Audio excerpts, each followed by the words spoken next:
coverage you can count on. This is 12 News Now at 10 on Fox Providence. Security tightened at the nation's capital following Friday's attack. New tonight, hear from people who knew Massachusetts native Officer William Evans. Plus, there'll be music in Newport this summer. Governor Dan McKee visiting Middletown's mass vaccination site with some exciting news for residents. But first tonight, we're taking a look at that Easter Sunday forecast. Good evening to you. I'm Chelsea Jones. TJ joining me now in the Weather Center. It's going to warm up. Yeah, we're looking at a warmer day for tomorrow. And the good news is we keep the sunshine as well. Right, perfect for egg hunts outside. Egg hunting, good egg hunting forecasting weather for tomorrow. We're looking at dry conditions right now in Newport. You can see that good visibility there. And as we take a look at the high temperatures from earlier in the day, a little bit cooler than average. Average highs 54 for Providence, so 51, but not too far off the mark. 45 Newport was the high temperature, 49 in Smithfield. Here's where we are right now, down into the 30s and low 40s, 37 in Smithfield, 41 in Providence. Meanwhile, I don't know, what, 20 miles off to the east, 31 degrees in Taunton right now. New Bedford, 33, Newport, Westerly in the 30s. Live radar, nothing to talk about here. There's barely a cloud in the sky. We've got lots of stars shining above. Overnight temperatures falling back through the 30s, getting into the upper 20s to around 30 degrees by sunrise. Now, in a little bit, we'll take a close look at that 7-day forecast. We'll know if there's any more rain on the way. That's coming up in just a few minutes. More great news on the vaccine front in Rhode Island. COVID cases, hospitalizations, and deaths all down. Governor Dan McKee says he's happy with the state's vaccination efforts. Earlier this afternoon, he actually toured a mass vaccination site in Middletown. 12 News reporter Brittany Schaefer was there and has more on the state's next step in fighting this pandemic. Brittany? Well, currently Rhode Island has the capacity to vaccinate 160,000 people a week, but Governor Dan McKee says that will soon be increasing to 200,000. He tells me when the state gets a larger supply, distribution sites are ready. Governor Dan McKee gets a walkthrough at one of the state-run mass vaccination sites. Cameras were not allowed inside the former Benny's store, but McKee says the site is impressive. Very organized. People are very, very emotional about the fact that they're getting their first shot or second shot. The Middletown site has the capacity to give 7,000 doses a week. McKee tells me the state's capacity is built with the hope of an increase in supply in the near future. And I think that we've been close to having as much as 200,000 shots a week. I'm not sure any state could vaccinate 20% of their eligible population the way that Rhode Island can. Starting Monday, residents ages 50 and older will be eligible to get the vaccine. The following week, eligibility will expand to 40 years and older. Starting April 19th, people ages 16 and older can get a shot. McKee tells me 78% of Rhode Island's eligible population are expected to be vaccinated by mid-June. There'll be music in Newport this summer. And I would hope that there's going to be fireworks in every community in the state of Rhode Island by July 4th. Newport is a tourism-based economy. We're just hoping for a better summer. The West Main Road site has been up and running for over 3 weeks. Newport City Manager Joe Nicholson says having a nearby site has been convenient for Aquidneck Island residents. The intimacy of the approach is the key here. Exciting time. It's been a long road, but we're getting there. And in the U.S., more than a dozen states have opened vaccine eligibility to restaurant workers who are frequently in contact with people who are not wearing a mask. When asked, McKee says Rhode Island has prioritized populations at greatest risk and will continue to open eligibility as more supply comes in. In studio, I'm Brittany Schaefer, 12 News. Brittany, thank you. Now looking ahead to tomorrow, it's Easter, and while things are in a better place than they were last year, there's still some things you need to keep in mind. The CDC reports that if you are fully vaccinated, you can gather indoors without wearing a mask, but you are encouraged to social distance and wear a mask with non-vaccinated people. You also want to keep your gatherings small. Capacity restrictions are still in place, but we do want to know how you're celebrating. Send us pictures using our Report It on WPRI.com. Now to some breaking news out of Pawtucket, where police are responding to a crash that involved a Rhode Island State Police cruiser on 95 North at exit 28. 12 News was there, where you can see the cruiser and a red pickup truck both sustained some sort of damage. It appears the pickup truck struck the back left side of the unmarked vehicle. It is unknown if anyone is hurt or what caused the crash. We will bring you updates as soon as we learn more. A Massachusetts state trooper is facing charges after he allegedly threatened to shoot his ex-girlfriend at his Attleboro home. That's according to the Sun Chronicle. The Chronicle reporting 28-year-old trooper Joel Devine is currently suspended without pay.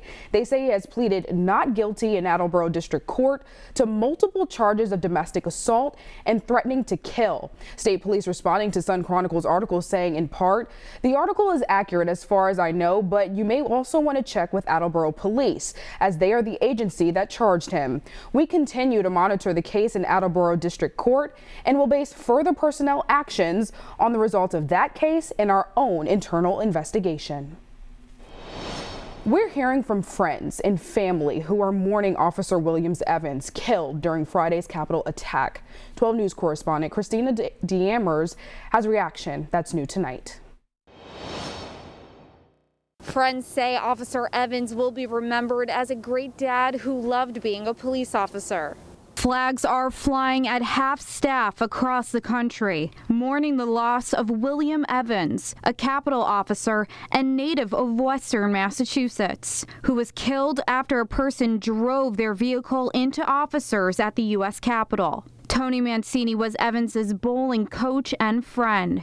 He was the guy that would crack the joke when everybody else was down. It's tragic. I mean, it's senseless. It's horrible. You know, everybody's in shock. It's heartbreaking. Officer William Evans was known to friends and family as Billy. He grew up in North Adams and is a father of 2 young children. He attended Western New England University and studied criminal justice. Evans was an 18-year veteran of the force and a member of the Capitol Division's First Responders Unit. He was just a genuinely good guy, a genuinely good person. You know, mourn, a kid that we loved who just wanted to serve his country. President Joe Biden has ordered flags on all federal buildings to be flown at half-staff until April 6th to honor Evans and the other injured officer. Here in Rhode Island, Governor Dan McKee spoke on these events, saying, on behalf of the state of Rhode Island, I offer my deepest condolences to the loved ones of Officer William F. Evans, who was killed in the line of duty yesterday while defending the Capitol. Our thoughts are with everyone impacted by this devastating attack. There's more coverage you can count on coming up on 12 News Now at 10. First week of testimony wraps up in the murder trial of former Minneapolis police officer Derek Chauvin. What's to come next week? Get more local news from the online leader, WPRI.com. Sponsored by Cardi's Furniture and Mattresses. Online or in stores, nobody beats Cardi's guaranteed lowest Nairobi prices. Nobody.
An emotional week of testimony ended with the prosecution moving to a new stage of their case in the Derek Chauvin murder trial. The most senior officer in the Minneapolis Police Department took the stand Friday. Lieutenant Richard Zimmerman was called to investigate what happened the day George Floyd died, and he told the jury Derek Chauvin violated police policy. If your knee is on a person's neck, that can kill him. Floyd's girlfriend, Courtney Ross, testified that Floyd had brought drugs from Morris Hall, the person sitting in the passenger side of Floyd's SUV. Now, he's refusing to testify, citing his Fifth Amendment right. But next week, we are expected to hear from the Minneapolis police chief. Dozens stood in solidarity against racism at the Rhode Island State House tonight. The rally and vigil was a response to the Atlanta small shootings that left 8 people dead, along with the numerous attacks against the Asian community reported across the country. 1,000 paper cranes were displayed at tonight's vigil. Here's what they represent. In Japanese lore, folding 1,000 origami paper cranes grants you a wish from the gods, as we cannot wish racism and the entrenched systematic problems away. We focused on the goal, and every crane that was donated by a member of the AAPI community and its allies. So it is a message of hope, community, and solidarity. Senator Jack Reed was at tonight's rally, which he called inspiring. Well, Tom Brady breaking records off the field after his rookie card sold in March for $1.32 million, but then yesterday sold for $2.25. The 2000 playoff contenders championship card is autographed in number 99 out of 100. That means only 100 copies of this card have been produced. Coming up on 12 News Now at 10, written reminders to residents at an assisted living facility that you're not alone this Easter. That story coming up next. And your full forecast straight ahead for Easter Sunday. 12 News is coverage you can count on.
Residents of a local assisted living facility got an early Easter treat, and we got a front row seat as it was delivered.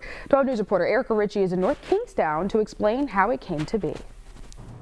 It's no secret that some of the biggest impacts from COVID were felt in places like nursing homes and assisted living facilities. The high death rate, the isolation, the holidays spent apart from family and friends.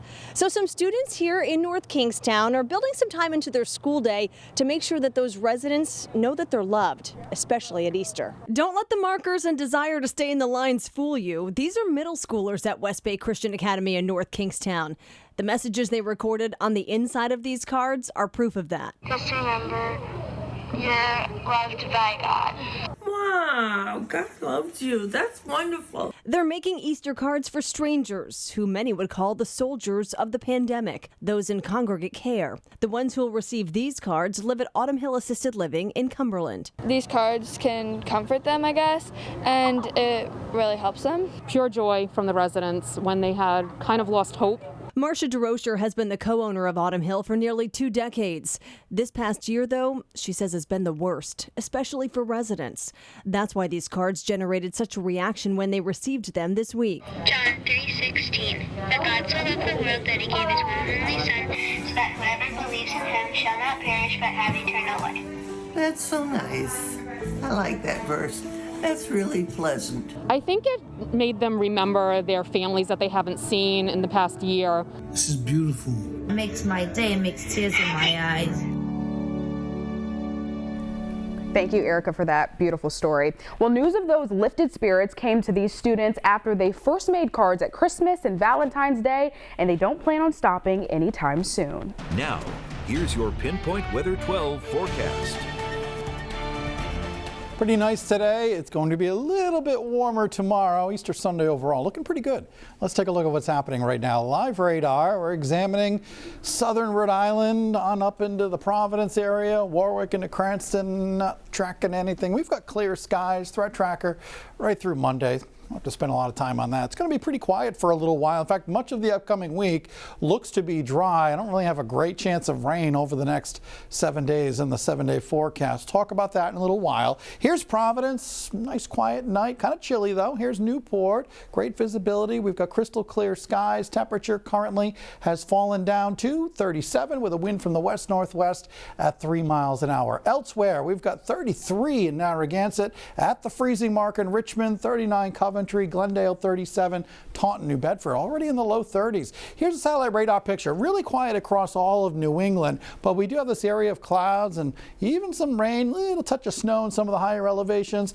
That's headed our way, but it's going to kind of fizzle out as it does get a little bit closer. That's associated with this frontal system off to our west moving through the Great Lakes. Meanwhile, we have this area of low pressure, an ocean storm just kind of hanging around. In fact, it's going to be staying put there for the next couple of days and actually kind of backing up, getting a little bit closer to southern New England. You can see that the hour-by-hour forecast. This is 8 o'clock tomorrow morning. Here's the result of that warm front getting a little closer. Some extra clouds around, but notice that we're not looking at any rain or snow. Notice that system off to our east coming a little bit closer, but we're dry through Sunday. Looking at temperatures in the mid to upper 50s, maybe some spots to around 60 degrees, but as we jump ahead into Sunday evening, you can see that cloudiness and the precipitation getting a little bit closer. We may see some extra clouds from it on Monday, but that's about it. Forecast for Sunday morning, Easter morning, we are looking at temperatures at sunrise about 621, around 30 degrees or so, and then climbing back through the 30s, 40s, and getting into the low 50s by noontime. Lots of sunshine tomorrow. There'll be some clouds, but still a lot of sun. Looking at sunshine for Narragansett, 55 Charlestown, Newport 55. Notice the wind direction here from the northwest. Anytime you get a wind coming off the land, even the south coast can be fairly toasty. Northern Rhode Island, 59 in Johnston, 59 Woonsocket, so close to 60. Providence area, East Providence, Pawtucket, Central Falls, all around 58 degrees. Over in southeastern Mass, Fall River, all the way down into New Bedford, between 55 and 60, with a blend of sunshine and clouds. Winds picking up a little bit in the afternoon everywhere, 5 to 15 miles an hour. Here's our 7-day forecast. Let's go into Monday, take a closer look. We are expecting to see some extra clouds from that ocean storm, and notice the temperatures climbing into the mid-50s Monday afternoon, so pretty much on target. The average high 54. Also notice the rain chances. No chance of rain throughout the entire day. That's pretty much the trend for the whole week. Tuesday, Wednesday, Thursday looking dry, highs close to 60. Friday, slight chance of a shower. Better chance of showers, slight chance of showers on next Saturday with temperatures in the mid to upper 50s. So fairly quiet weather for Easter Sunday and the next 7 days. Sounds good to me, TJ. Coming up in sports, the best matchup of the year in high school football, North Kingstown and Hendricken. Highlights next.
Now, here's 12 Sports. So after yesterday's opening day loss, Alex Cora made a joke and said you're never going to play an undefeated baseball season, so the Sox got a loss out of the way. They were shut out for the first time on opening day in 45 years. Today they made improvements because they scored, but the result stayed the same. Another good starting effort on the mound for the Sox. Tanner Houck, the big 24-year-old righty, allowed just 2 earned across 5 innings, struck out 8. So he's got a bright future. But the offense, which was supposed to be a strength, producing just 2 runs on a sacrifice fly in this infield single from J.D. Martinez. Sox fall 4-2. They start the year 0-2, though Alex Cora not panicking about the lack of production at the plate.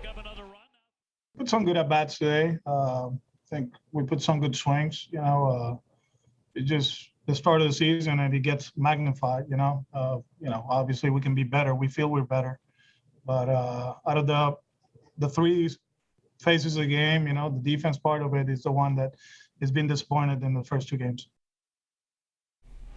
Yankees looking for their first win after losing on Thursday. Gary Sanchez, his 2nd home run in as many days. That helps fuel the Bronx Bombers. They win 5-3. Rubber game with the Blue Jays tomorrow at 1 o'clock. Bees and the Penguins at TD Garden, looking to split the 2-game set. Tied at 3 late second period. Brad Marchand in on net. David Krejci there for the redirection. Bruins up 4-3. Before the period ends, they score another. How about that pass? Charlie McAvoy threading the needle to Marchand. 2 in the period for him, 5 for the team. That was the difference. Bees outlast Pittsburgh 7-5. New tonight, just a few hours ago, Portsmouth native Cole Swider announcing on social media he'll be transferring to Syracuse University. The former St. Andrews star spent his first 3 years of college ball at Villanova. His length and 3-point shooting ability make him a logical fit into Jim Boeheim's 2-3 zone. Former URI star Fats Russell also has a new home. The guard announcing today he'll play his 5th and final year of college ball at Maryland. The all-time Rhodey steals leader averaged 14.7 points to go along with 4.5 rebounds and 4.5 assists per game this past season. High school action, a lot of games not played yesterday due to Good Friday. And we had a couple good ones today. First, NK and Bishop Hendricken, the top 2 teams in the state. Early on, first possession, Justin McCarthy takes the screen pass. Skippers get into the red zone, but the Hawks defense blocks the field goal. That's John Fay, so we remain scoreless. Hawks couldn't punch it in, so the Skippers then capitalized. Donovan Carr to Ben Brickell. Skippers strike first, 7-0, end of 1. Second quarter. Carr goes up top. Nice hands by Tyler Pezza. At one point, NK led 17-0. I had to get out of there to come back and anchor the 6 o'clock news. Bishop Hendricken then came all the way back, hung a 30 spot on them to come back and win by 6. Josh Lemus, Cumberland Clippers, visiting East Providence. Townies couldn't get anything going offensively. Senior captain Adam Barboza for the Clippers wraps up the quarterback for a 3-yard loss. So the Townies then decide to try to go through the air, but Joey DeSalvo jumps the route. Clipper defense hasn't allowed a point in 2 games. They win 14-0. In D2, St. Ray's hosting Tolman, 2 schools in Pawtucket. And they were up after 1/2. The Tigers answer in the 3rd. Jordan Cooper hands to Jamaris Gadet. That cuts the lead to 19-7. But the Saints defense gets stingy after that. Moses Mias, give me that, throws the quarterback down. A little emotion there. St. Ray's wins big here. Andre Gray calling his own number. 33-7 for the Saints. And in D3, Classical looking to even their record at 1-1, hosting Tiverton. Purple with the lead in the second half. Samuel Badu looking to add to it. Takes the handoff from Jalen Dennis. Sprints down the sideline, knocked out of bounds at the 15, but he'll get the ball right back. The future Brown Bear scores, and it was one of many touchdowns on the day for the Purple. They dropped 55 at home. They beat Tiverton by 48. And that's a check on sports. TJ? Looking at a nice Sunday for you. We're looking at temperatures to be climbing into the upper 50s to even near 60 degrees in some spots. Lots of sunshine, few clouds, a little bit more in the way of clouds on Monday. Temperatures in the 50s, staying in the upper 50s to near 60 for most of the week. Join us tomorrow morning at 6 a.m. for 12 News This Morning over on WPRI 12. Have a happy Sunday, and we'll see you again tomorrow night.